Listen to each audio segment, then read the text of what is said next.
반갑습니다. 예, 합장하시고요. 자, 발보리심 개송 먼저 하겠습니다. 어머니이신 일체 생명들이 항상 평안하고 행복하기를 바라며 이들을 돕기 위해서 완전한 깨달음을 얻겠습니다.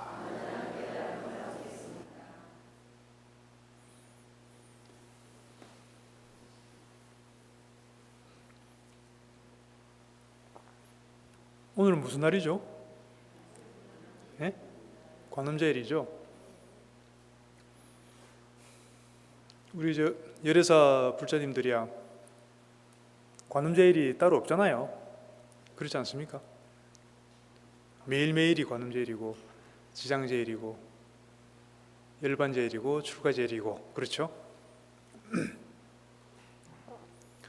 원래 제일이라는 것은 그날 평소에도 그렇게 하지만 특히 그날 조금 더 기념을 하고 조금 더 잘 기억하자는 그런 의미가 있습니다.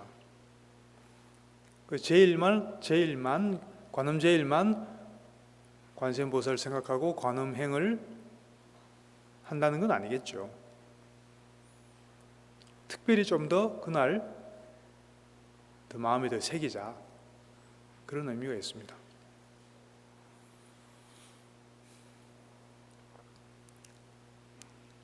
열애사도 그렇고 우리나라에서는 절에서 관음기도를 많이들 합니다. 근데 이제 관세음보살이 어떤 분인지 그리고 왜 이제 관음기도를 해야 되고 어떤 마음으로 또 관세음보살을 염해야 되는지 뭐 이미 잘 아시겠지만 한 번 더 되새기는 의미에서 짚어보도록 하겠습니다. 관세음보살 관련된 경전은 많이 있지만 주로 가장 많이 보는 경전이 관세음보살 보문품 있죠. 거기에 뭐라고 나와 있습니까? 그 무진의 보살이 부처님에게 묻습니다. 관세음보살에 대해서. 그래서 부처님께서 대답하시죠. 이렇게 경전에 나와 있습니다. 부처님께서 대답하셨다고 그럽니다. 선남자여, 만약 무량 백천만억 중생들이 여러 가지 고뇌를 당할 때에 관세음보살의 명호를 듣고 일심으로 그 명호를 일컬으면 관세음보살이 곧 그 음성을 관하고 모두 고뇌에서 해탈케 하느니라. 이렇게 되어 있습니다.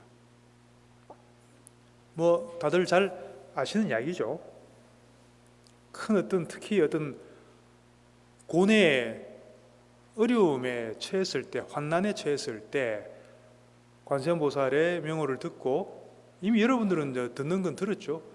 그 다음에 뭘 하라 그랬죠? 일심으로 그 명호를 일컬으면, 일심으로 그 명호를 부르면 관세음보살이 곧 그 음성을 관하고, 그래서 관세음보살이라고 하는 겁니다. 그 음성을 중생들이 요청하는 그 소리를, 그 음성을 듣는다는 말을 여기서는 관한다 이렇게 표현을 하기도 하거든요. 그 세상의 세간의 소리, 세간의 음을 듣는다, 세간의 음을 관한다. 그래서 관세음 이렇게 번역이 되어 있는 겁니다. 관세음하는 보살. 그래서 듣고 나서 또 그 고뇌를 또 해결을 해준다 이렇게 되어 있습니다. 조금 더 거기서 구체적으로 들어가면은 불에 의한 고통, 뭐 불이 나는데 뭐 타 죽게 생겼다든지, 또 그 물에 의한 고통, 뭐 홍수가 나서 또 피해를 보게 생겼다든지, 나찰, 그러니까 뭐 귀신이나 도깨비에 의해서 뭐 해를 입게 되었다든지, 흉기에 찔리게 됐다든지, 야차, 나찰 다 마찬가지입니다. 뭐 귀신, 도깨비한테 해를 입게 되었다든지, 아니면 뭐 경찰서에 갇히게 생겼다든지.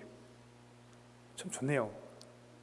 내가 혹시 뭐 잘못한 게 있어서 경찰에 갈 일이 있어도 관세음보살하면은, 근데 그래 하면 안 되겠죠, 그죠? 그렇게 뭐 범죄자까지를 다 풀어준다는 말은 아니고 억울하게 그렇게 되었을 경우에, 그런 경우도 있잖아요, 그죠? 그런 경우에 도움을 준다는 이야기입니다. 그리고 원수나 도적들에게서 내 보물을 지켜야 될 때, 흔히 우리가 생각할 수 있는 그런 여러 가지 어려운 일에 처했을 때, 방금 이야기한 것뿐만 아니라 여러 가지 어려움에 처했을 때 관세음보살을 일심으로 부르면은 도움을 준다는 이야기입니다. 그 역할을 하는 것이 바로 관세음보살이다. 그러니까 부를 일이 많이 있겠죠, 그죠? 그래서 또 많이 부르기도 하고, 그리고 꼭 어려운 일에 처해서만 관세음보살을 찾아서 그 해결을 구하는 부분만 있는 게 아니고, 우리가 성불과 해탈을 구하는 수행자들한테도 마찬가지입니다.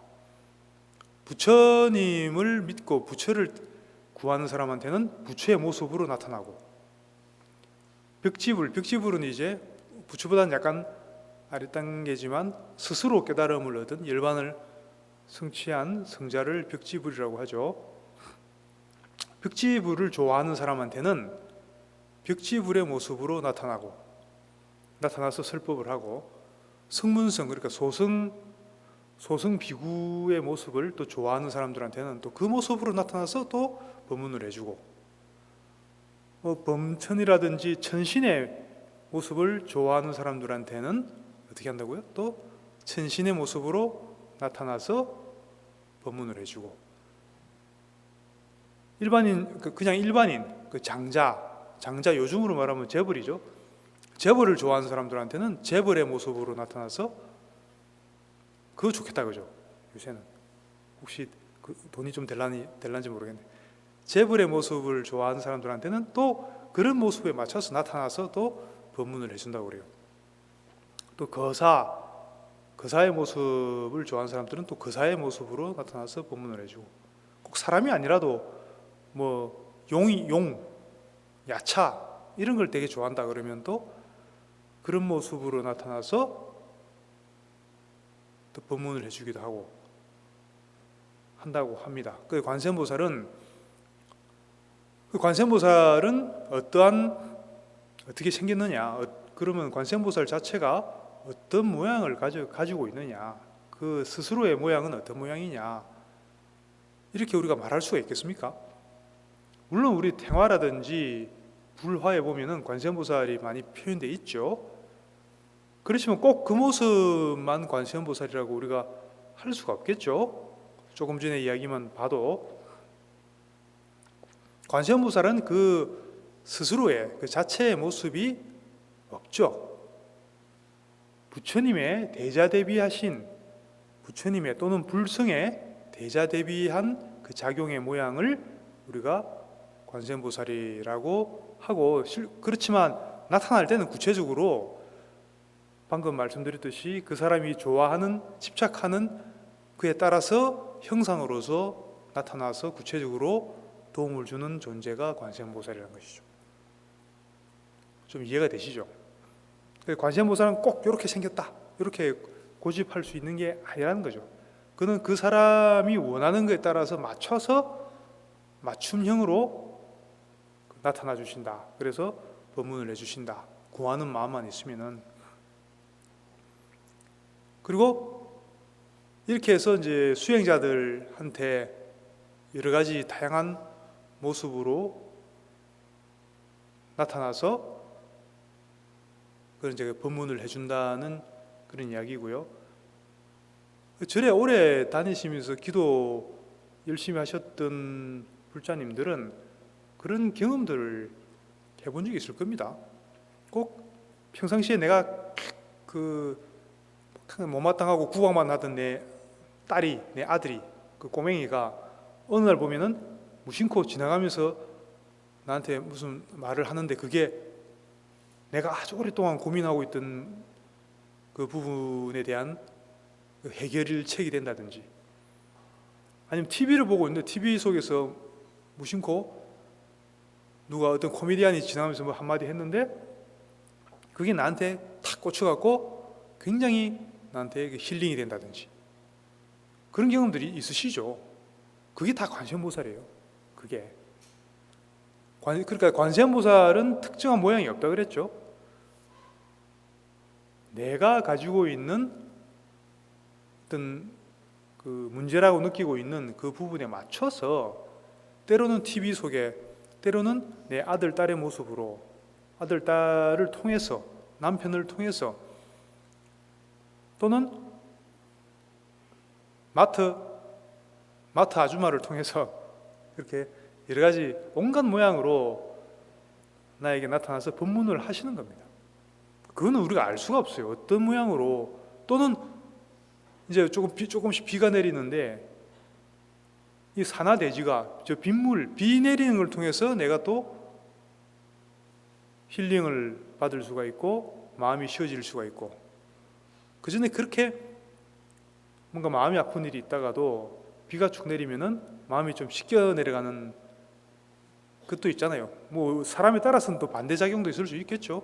사람에 따라서는 비가 와서 더 우울해지는 경우도 있겠지만, 근데 이제 그 사람이 이제 마음 상태에 따라서 어떤 마음인가에 따라서 무엇을 원하는가에 따라서 달려 있는 것이죠. 그래서 관세음보살은 언제 어디서 우리에게 법문을 하실지 몰라요. 그리고 그 관세음보살이 바로 부처님이고 바로 우리의 선지식이고 스승이 되는 겁니다. 이렇게 항상 열린 마음으로 오픈 마인드를 가지고 매 순간순간 지켜보다 보면은, 생활을 하다 보면은 알 수가 있습니다. 우리 주위에는 너무나 많은 불보살, 관세음보살이든 문수보살이든 지장보살이든 항상 우리 주위에 계시는구나. 항상 내 주위에는 이런 불보살들이 항상 계셔왔구나. 그렇지만 내가 외면을 해왔었구나. 나의 무명업장이 내 눈을 가려서 그래서 알아보지 못하고 내 스스로 외면을 해오고 있었구나. 이런 모습들이, 이런 자각들이 일어난다는 이야기입니다. 근데 그렇게 하기 위해서는 근데 단서가 있죠. 그런 가피를, 그게 이제 가피입니다. 저 뭐 하늘에서 하얀 옷 입고 펴 내려와가지고 뭐 그런 것도 뭐 없다고 할 수 없겠지만, 그것만 가피가 아니고 방금 말씀드렸듯이 우리 일상 중에서 우리 평상시에 무심코 지나쳤던 그런 부분들에 진짜 불보살들이 숨어 있다는 것이죠. 가려져 있다는 것이죠. 그런 불보살들이 정말로 나에게 법문을 하고 매 순간순간 나에게 가피를 줄 수 있게 하기 위해서는, 방금 부처님께서 무진이보살한테 설명할 때 단서를 달았죠. 관세음보살의 명호를 듣고 일심으로 그 명호를 일컬으면, 이렇게 단서를 붙였습니다. 하루 24시간 중에 한 5분 10분 앉아갖고 관세음보살 하고 한 5분 하고, 나머지 23시간 55분 동안은 카톡하고 그냥 뭐 TV 보고 뭐 드라마나 보고 뭐 가끔 보는 거야 뭐 그렇겠지만, 그렇게 정신이, 우리 마음이, 관심이 온갖 것에 다 이제 끄달려 있잖아요. 이제 늘상 드리는 말씀이지만, 우리 그 마음의 초점이, 관심의 초점이 어디에 가 있는가 한번 잘 살펴보십시오. 정말로 여기 부처님께서 말씀하셨잖아요. 그 일심으로 그 명호를 부르면은 모든 종류의 환난, 고난에서 여러분들은 즉시 빠져나올 수 있을 거라고 이렇게 말씀하시고 계시잖아요. 근데 이게 이제 이 말씀을 믿고 일심으로 하면은 된다는 거죠. 틀림없이 된다는 거죠. 근데 안 된다는 사람들이 있거든요.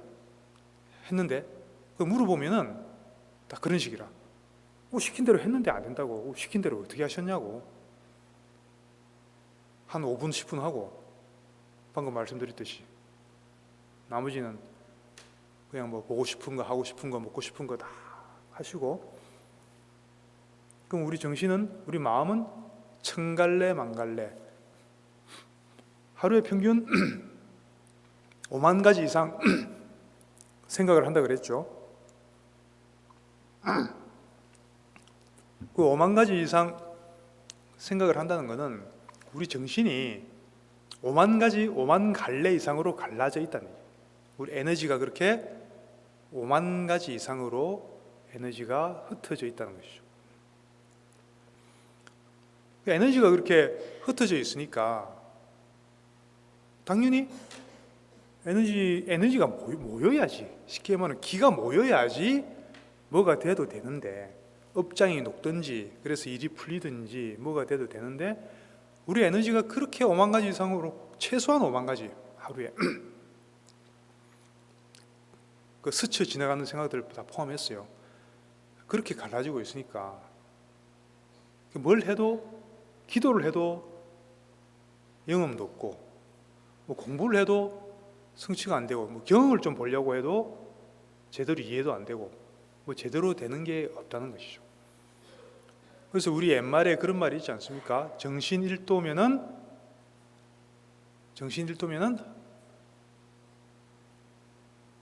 인사불성이 아니고, 정신 일도면은 하사불성, 인사불성 되면 안 되죠.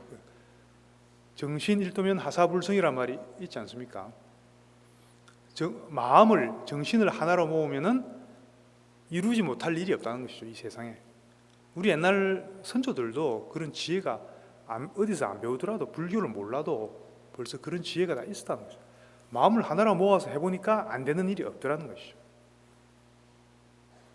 하물며 지금 뭔가 어려운 일이 생겼는데, 어떤 환난이 일어났는데, 그런 상황에서도 그렇게 안 한다는 거죠. 왜냐하면 뭔가 의존하는 마음이 생겨버리거든. 예를 들어 관음 기도를 한다 그러면 관세음보살을 몇 번 하고, 그러면 관세음보살한테 다 의존, 우리가 맡기는 건, 결과를 맡기는 건 맞는데, 그렇게 해야 되는데, 의존을 해버리고 스스로 이렇게 방일해버리면 안 된다는 얘기입니다. 그거는 다른 이야기입니다. 내가 믿고 맡기는 거하고, 그거는 내가 일심으로 하되 그 결과에 대해서 내가 믿고 맡긴다는 이야기이지, 내가 아무것도 안 한다는 이야기가 아닙니다. 방관한다는 얘기가 아닙니다. 그 다른 이야기입니다.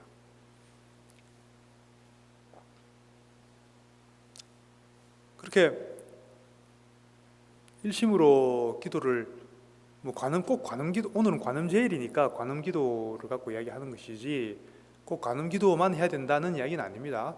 뭐 관세음보살, 뭐 신묘장구 대다라니, 그건 뭐 같은 거니까.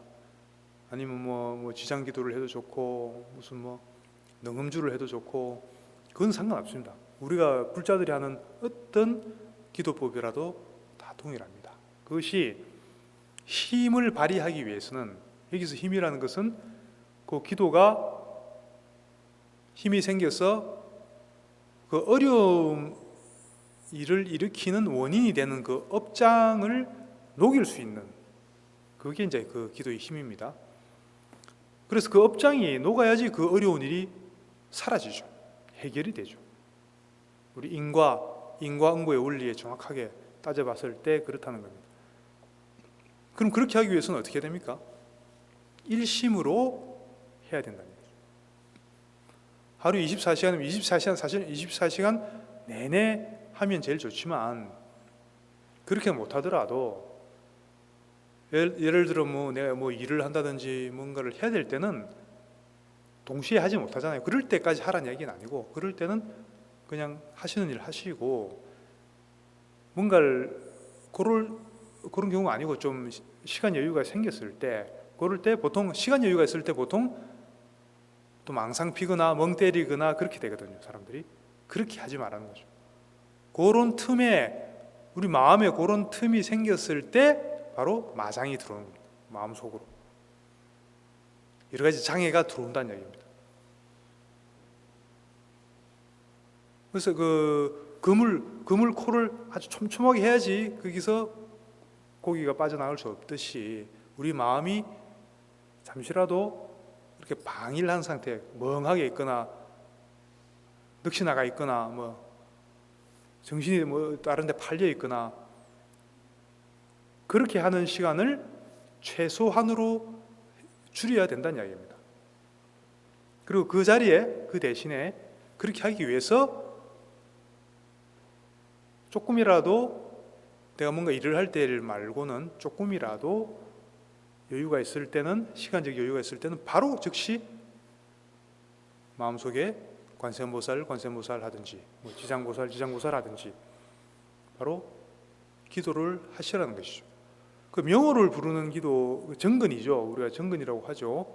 명호를 부르는 기도는 되게 단순하면서 쉽습니다. 그냥 명호만 부르면 되니까, 관세음보살 자꾸 하면 되니까 쉽습니다.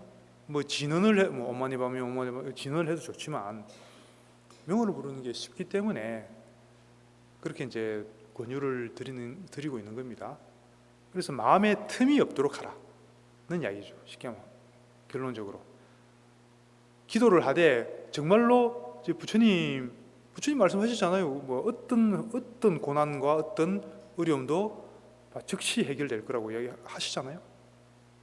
근데 그렇게 하기 위해서는 일심으로 마음에 틈이 없는 상태로 기도를 했을 때 그게 가능하다는 이야기지, 잠깐 절에 나와서 잠깐 하고 불전 한 1,000원 넣고 가서 이제 안 되면 불전이 좀 부족했나? 그래요.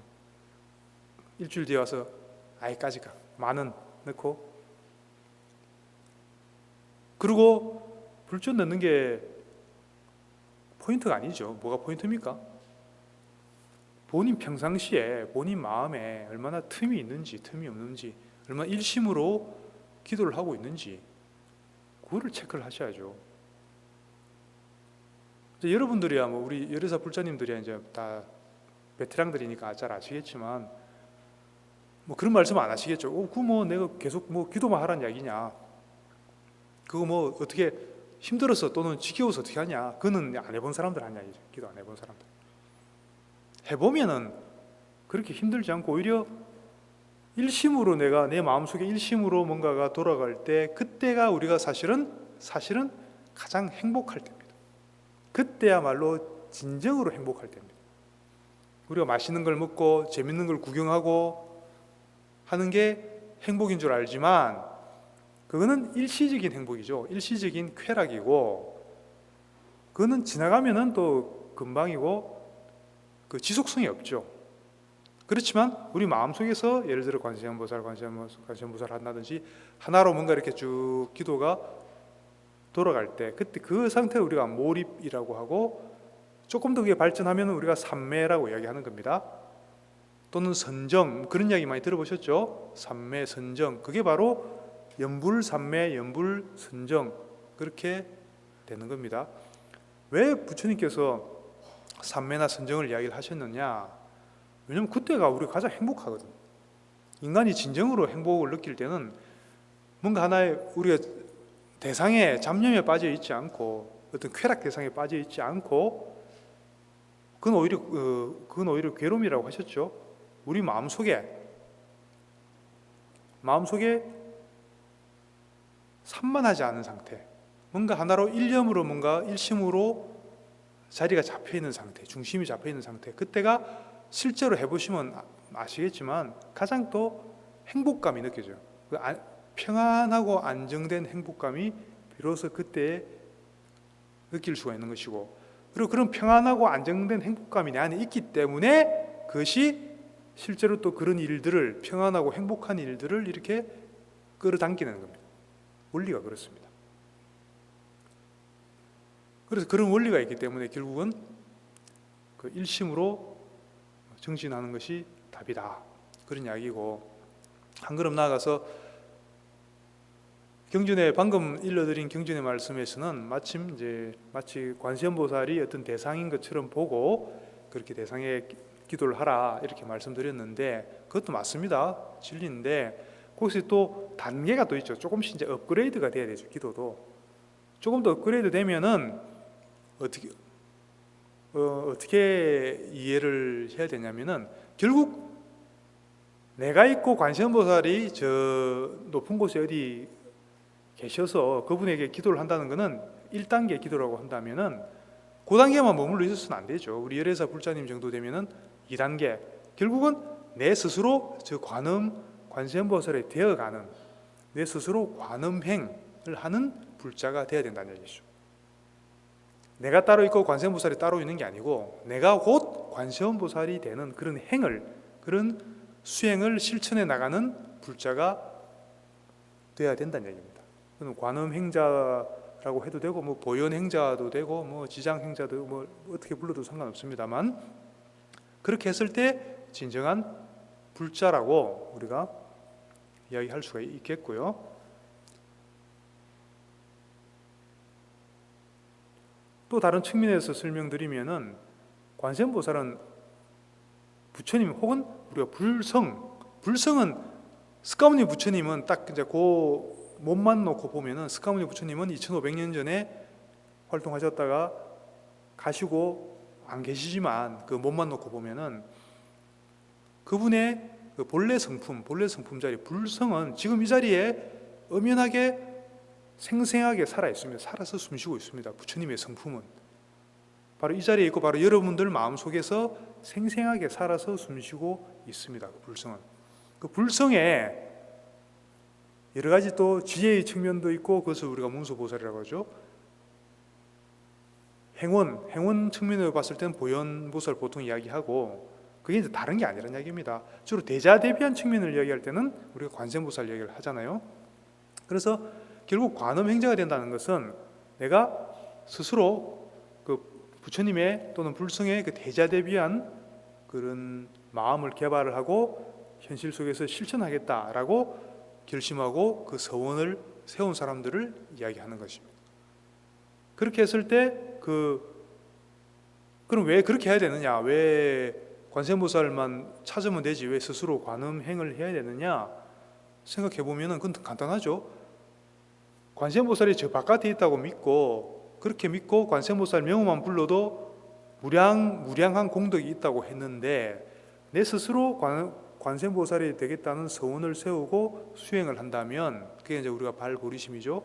그런 걸 한다면 그 공덕은 비교할 수 없는 공덕이 또 더 생기겠죠. 거기서 하물며 저 바깥 대상으로 보고 명호만 불러도 엄청난 공덕이 있다고 했는데 말이죠. 그래서 그게 정말로 실현되려면은 철저해야 돼요. 좀 철저. 이렇게 안이하게 하면 안 되고 조금 철저해야 됩니다. 좀 TV 조금 줄이시고 드라마 3개 보는 거 한 개로, 아예 보지 마라 그러면 이제 또 스트레스 받으니까 3개 보는 거 좀 한 개로 좀 줄이시고, 이게 드시는 것도 조금 너무 맛있는 것만 좀 드시지 마시고, 요즘 참고로 저 같은 경우는 요즘 현미 생식을 하고 있는데 좋더만요. 그런 것도 좀 해보시는 것도 좋고, 좀 절제하면서, 어쨌든 포인트는 우리 마음을, 우리 의식을 하나로 자꾸 모으려고 노력을 하셔야 돼요. 5만 가지, 10만 가지 이렇게 흩어져 있는 마음을 그렇게 놔두지 마시고 한 가지로 자꾸 모아서 일심으로 관세음보살을 하든 무슨 내가 경전 독송을 하든 뭐든 좋으니까 자꾸 이렇게 산만하지 않게 하나로 모아서 이렇게 자꾸 수행을 해주시는 게 중요하다는 얘기죠. 그래서 일상생활 중에 대자대비한 마음이 왜 중요하냐? 보통 대자대비 반대가 뭐죠? 미워하는 거잖아요. 상대방을 미워하는 거잖아요. 그러면 왜 상대방을 미워하면 안 되냐? 물론 저 상대가 나에게 뭔가를 잘해주고 좋은 혜택을 주고 돈을 주고 하면은 당연히 좋아하겠죠. 그렇지만 나한테 해코지를 하고 나한테 사기를 치고 나한테 피해를 준 저 사람한테 내가 과연 미움으로써 원수로서 대하고 미움으로써 반응을 해서 복수를 하고 이렇게 대한다면은 그것이 과연 결국은 어떤 결과가 초래가 되느냐 하는 것과 관련된 그 이야기가 있습니다. 법구경 주석서에 어떤 말이 나오냐면은 실제 부처님 당시에 뭐 이런 일이 있었다 그래요. 사와띠, 이제 시라바스티 그 기원정사에 있는데요. 거기 이제 부처님 계실 때 이야기인데 그 사와띠 그 마을 이름입니다. 그 마을에 어떤 이제 장자가 있었는데 장자는 이제 그 돈 많은 집에 이제 뭐 회장님 뭐 그 정도 되겠죠. 그 아들이 있었는데 그 장자가 갑자기 이제 사망을 했대요. 사망을 하고 그래서 그 아들이 이제 집안을 책임을 지게 되어 갖고 혼자 농사도 짓고 일을 하면서 살고 있는데 그러다 보니까 주위에서 그리고 저 어머니가 자꾸 이제 결혼하라고 이야기를 자꾸 했겠죠, 그죠? 그래서 결국은 이제 결혼을 했습니다. 결혼을 했는데 이 부인이 애를 낳지를 못했어요. 애를 못 낳았어요. 몇 년이 지나도 소식이 없으니까 이제 옛날에는 그게 큰 문제가 되잖아요. 그래서 어떡하냐 하고 있는데 결국은 안 되겠다 싶어서 그 부인이 직접 어디 다른 집에 가서 또 그 여인을 한 명 데리고 옵니다. 이제 둘째 부인으로 들어오라고 이렇게 막 그 집안을 다 이렇게 설득을 해서 데리고 옵니다. 데리고 와서 왜냐하면 후손을 안 보고는 안 되니까 후손을 봐야 될 것 같아서 데리고 왔는데 그래서 이제 둘째 부인으로 들어옵니다. 그래서 남편과 사는데 이제 애가 이제 들었었어요. 임신이 됐다는 얘기죠. 근데 이 첫째 부인이 곰곰이 생각해 보니까 아무래도 안 될 것 같아. 저 둘째 부인이 아주 떡두꺼비 같은 아들이라도 덜컥 낳아놓으면은 그때부터는 자기는 완전히 찬밥 신세가 될 것 같거든. 거의 그 하녀로 전락할 것 같거든. 그럴 수도 있겠죠, 그죠? 그랬고 이제 마음이 바뀐 것이, 야 도저히 안 되겠다. 이제 애를 못 낳게 해야 되겠다. 그래가지고 이제 우유죽을 끓여준다고 그러면서 거기다 독을 넣어가지고 먹여서 결국 유산을 하게 해요. 유산을 시켜버려요. 근데 이제 둘째 부인은 그걸 뭔지 모르고 이상하다 그러고 뭐 자연 유산 됐겠지. 그러고 다시 또 해서 또 임신을 해요. 둘째를 또 두 번째 또 임신을 해요. 그게 첫째 부인이 또 안 되겠다 싶어하고 다시 똑같이 또 우유죽을 먹여갖고 또 유산을 시켜버려요. 그런데 이때쯤 돼서는 이제 눈치를 챈 거죠, 둘째 부인이. 세 번째 또 이제 임신을 했습니다. 굉장히 조심하면서 이제 관리를 하고 있는데 다시 또 우유죽을 또 유산시키려고 우유죽을 갖고 오니까 이제 둘째 부인이 그 눈치를 채고 거부를 한 거죠. 우유죽을 마시지 않고 당신이 저번에도 그래서 내가 유산했지 않느냐. 이제는 절대로 나는 그렇게 마실 수가 없다. 이런 짓을 더 이상 하지 마라. 그리고 강력하게 거부를 하고 싸움이 납니다. 근데 이 첫째 부인이 어떻게 해서 힘이 셌는지 해갖고 그걸 강제로 먹여버려요. 근데 이제 그 과정에서 이 둘째 부인이 애만 유산이 된 게 아니고 둘째 부인도 같이 목숨을 잃게 됩니다. 사망을 하게 됩니다. 그 얼마나 한이 맺혔겠어요, 그죠? 그렇지 않겠습니까? 그래 그 죽으면서도 이제 그렇게 그 말을 한 거죠. 내가 죽어서라도 이 원수를 꼭 갚겠다. 어디서 많이 듣던 말이죠, 그죠? 내가 귀신이 되어서라도 이 원수를 반드시 갚겠다. 그리고 둘째 부인이 결국 죽습니다. 죽어갖고 그 집에 고양이로 태어나요. 고양이로 태어났는데 하필 그때 이 남편이 그 사실을 알게 돼요. 어떻게 둘째 부인이 왜 죽었는지 이제 그 사실을 전모가 밝혀졌다고. 그래서 첫째 부인을 한 대 때렸는데 잘못 맞아갖고 그만 죽어버렸어. 첫째 부인도 한 대 맞고 남편한테. 그래 죽은 다음에 이 첫째 부인이 뭘로 태어나냐면은 그 집안에 같은 집에 암탉으로 태어나. 암탉으로. 그래서 고양이하고 암탉 신세가 된 거지. 그러니까 이제 첫째 부인이었던 암탉이 알을 낳잖아요. 계란을 낳잖아요. 알만 낳으면은 이 고양이가 와서 물어가 버려. 또 놓으면 또 물어가고 고양이가. 고양이는 복수해야 되니까. 그래서 세 번을 또 그것도 세 번을 딱 그러네. 세 번을 딱 그러고 나서 고양이 암탉은 어차피 수명이 얼마 안 되니까 그러다가 어떻게 또 죽었어요. 죽었는데 둘 다 다음에 또 뭘로 태어나냐면은 하나는 또 표범으로 태어나고 하나는 사슴으로 태어나네. 그래서 사슴은 이제 새끼를 낳잖아요. 사슴이 새끼만 넣으면은 이 어디서 왔는지 알고 표범이 와갖고 또 새끼를 딱 잡아가서 잡아먹어버려. 또 두 번째도 또 마찬가지고 또 잡아먹어버리네. 그리고 결국은 또 새끼를 세 번 그렇게 해서 표범한테 잡아먹힙니다. 그러다가 또 둘이 어떻게 해서 또 죽어요. 근데 그 다음 생에 또 뭘로 또 이런 인연이면 또 꼭 같이 태어나게 되겠습니다. 같은 데 꼭 태어나게 되겠습니다. 그 다음에는 뭘로 태어났냐면은 첫 번째 부인은 평범한 집안의 여인으로 태어나고 여자로, 둘째 부인은 야킨이라는 거는 야차. 그러니까 우리나라로 치면은 좀 나쁜 도깨비, 사람이 아니라 야차로 태어나요. 도깨비, 사람 잡아먹는 도깨비, 귀신 도깨비 그런 거 태어난다고. 그래갖고 여자가 이제 첫째 부인 여자로 태어났으니까 또 결혼을 해요.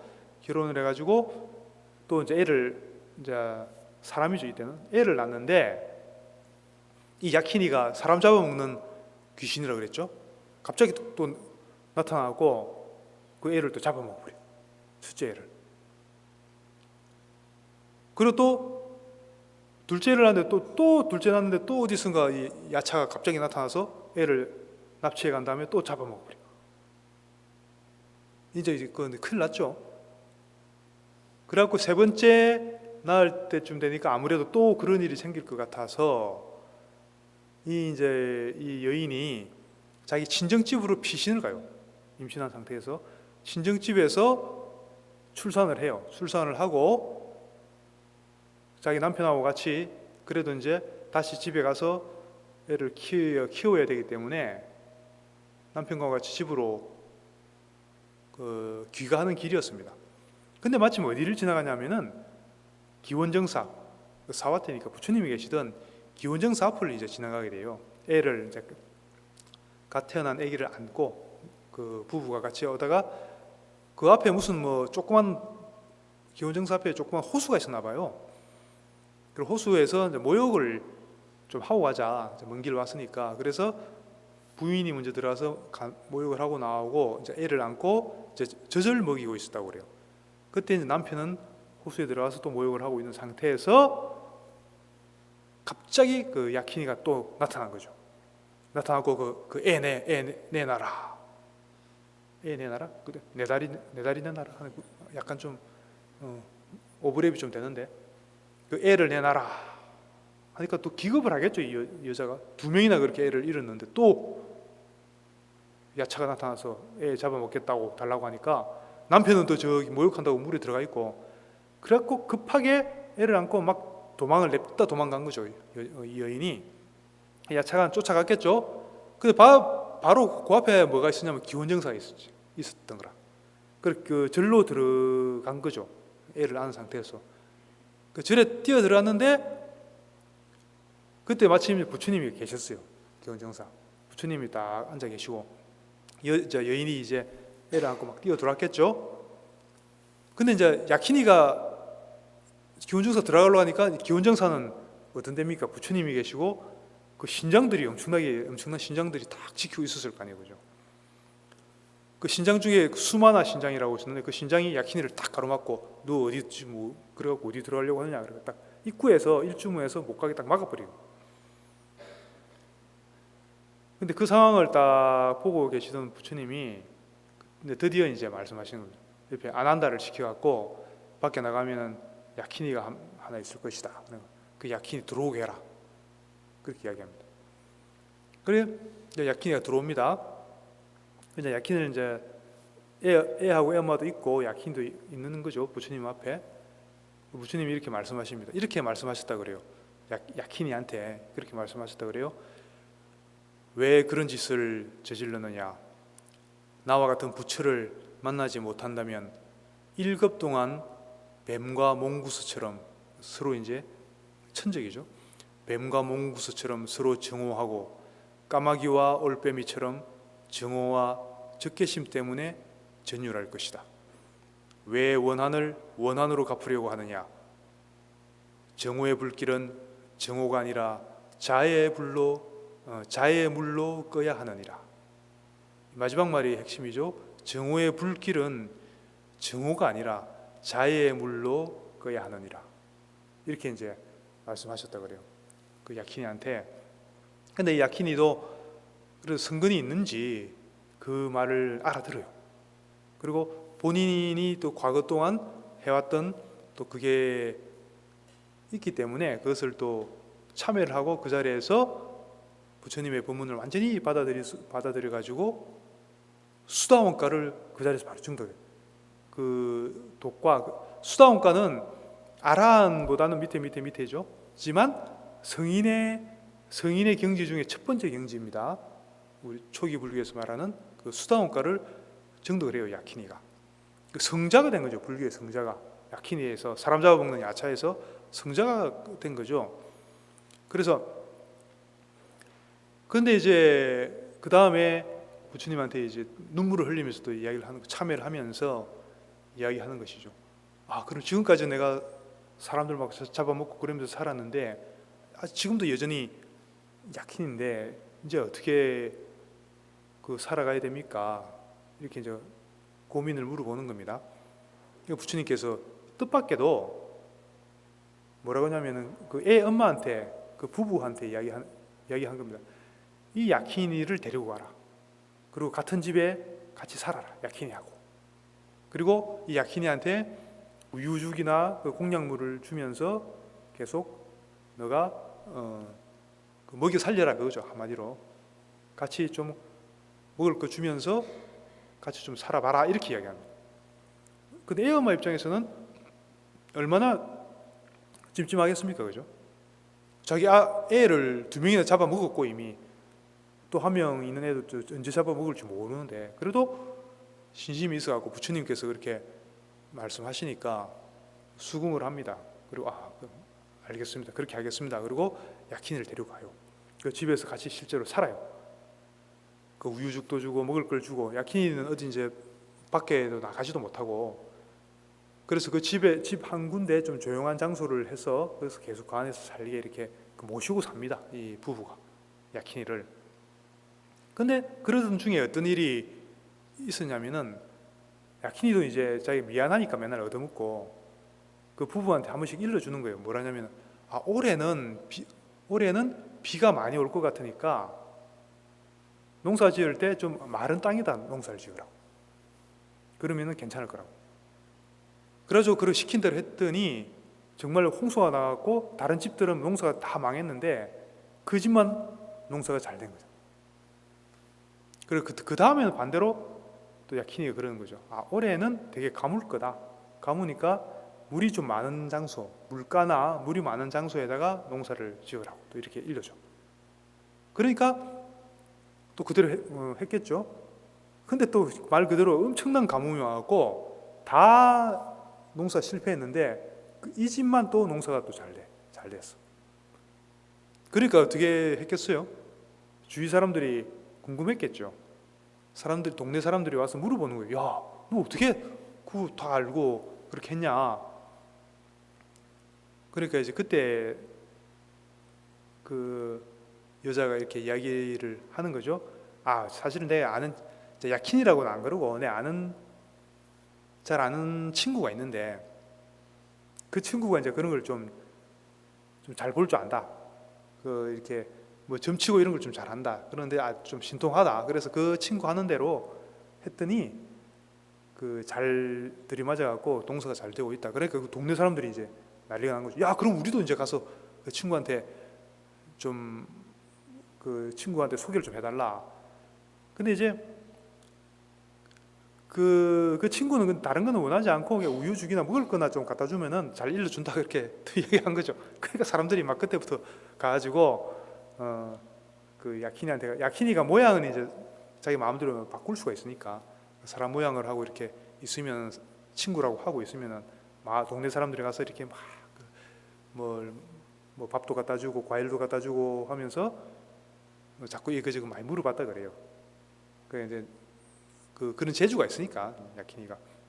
그래서 결론적으로는 다 그 처음에 그렇게 원한이 있었던 그 두 사람 다 야키니도 결국은 사람들한테 굉장히 이제 대접받으면서 아주 용한 점쟁이로 이제 소문나고 그 동네에서 아주 이제 잘 먹고 잘 살았다고 하고 그 부부도 애도 잘 키우고 아주 덕분에 농사도 잘 되고 하면서 아주 그 행복하게 다 같이 잘 먹고 잘 살았다.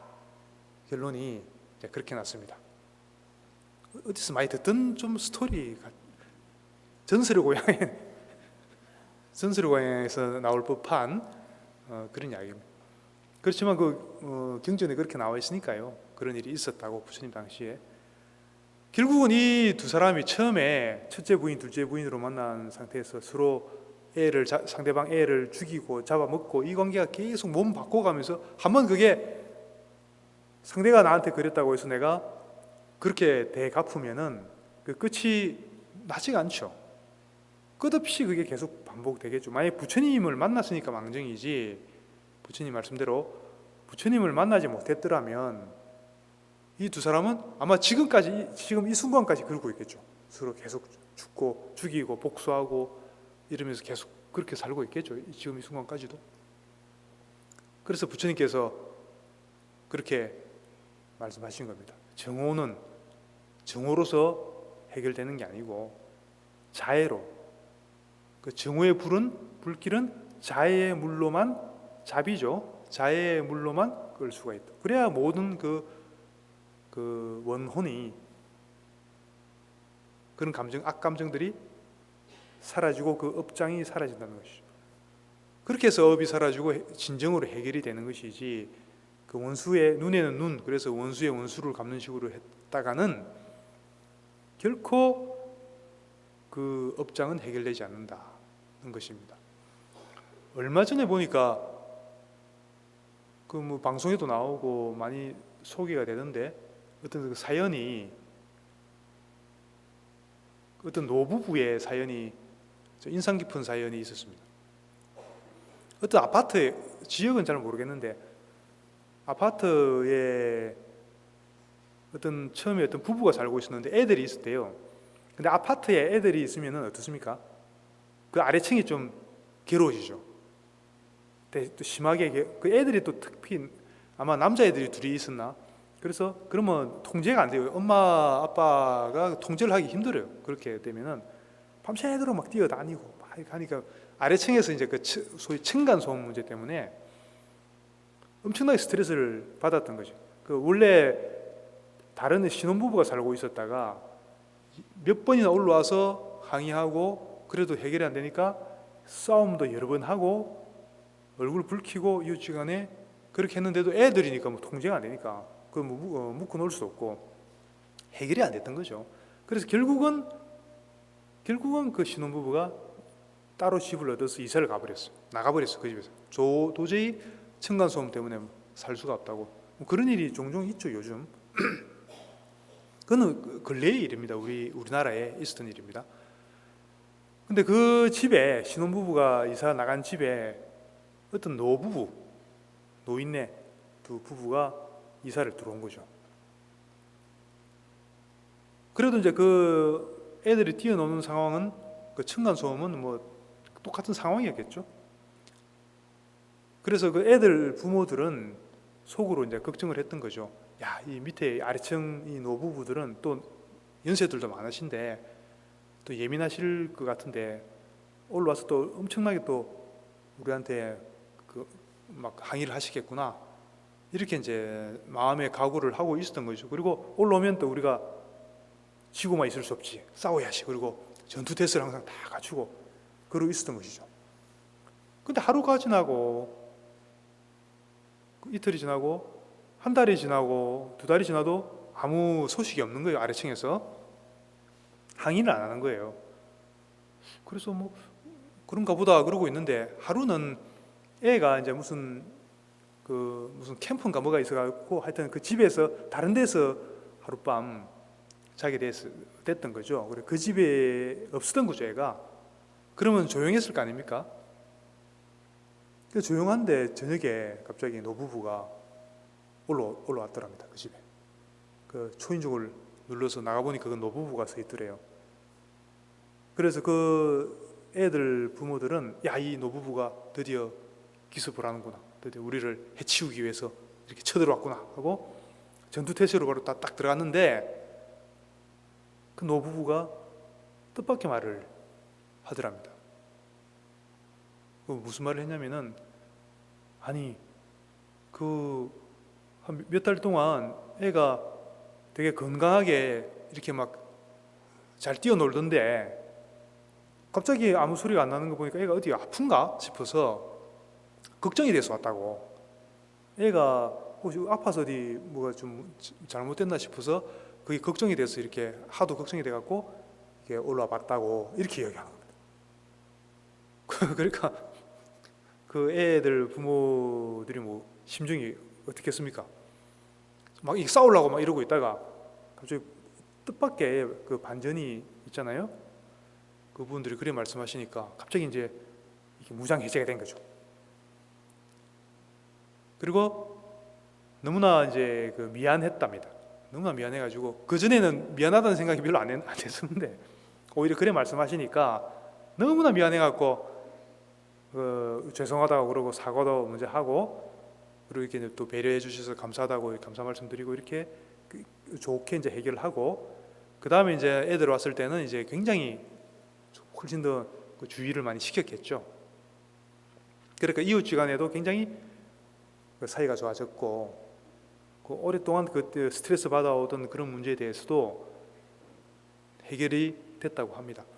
만약 아래층에서 그 노부부가 그 이전에 살았던 신혼부부처럼 그렇게 계속 힘으로 해결하려고 하고 싸우려고 하고 했다면은 그렇게 될 수가 없었겠죠.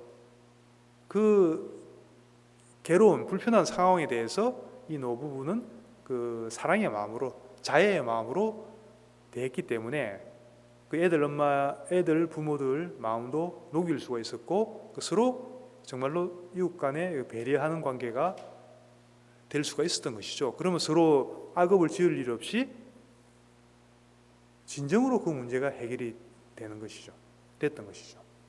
그렇게 안 했으면은 계속 막 언성 높이고 막 욕하고 그러면 제가 구업짓고 악업만 계속 지었을 텐데, 그 업에 대해서 그렇게 자의심으로 대했기 때문에 그 모든 업이 끝날 수 있었던 것이죠. 그게 끝났기 때문에 이제 다시 평화가 찾아올 수 있었던 것이죠. 그 뒤에 뭐 계속 소리는 계속 어느 정도 났겠지만 아무래도 똑같지는 않겠죠. 그 애들 부모들이 한 번이라도 더 주의를 주겠죠. 애들한테 조금 더 신경 쓰겠죠. 그런 이제 변화가 생기는 것입니다.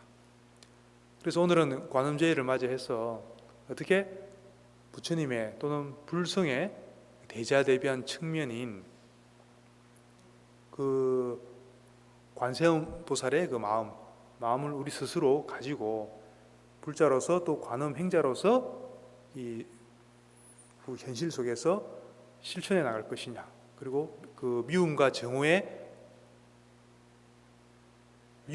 일어날 수 있는 현실 속에서도 이 관음 행자로서 어떻게 그것을 자애로서 극복해 나갈 수 있는 것인가 하는 이런 부분에 대해서 한번 다뤄보았습니다. 여러분들 꼭 실천하셔갖고 조금 더 업그레이드된 하는 행자가 될 수 있기를 바라며 보리신 계속하면서 본문 회항하도록 하겠습니다. 어머니이신 일체 생명들이 항상 평안하고 행복하기를 바라며 이들을 돕기 위해서 완전한 깨달음을 얻겠습니다. 승불하십시오.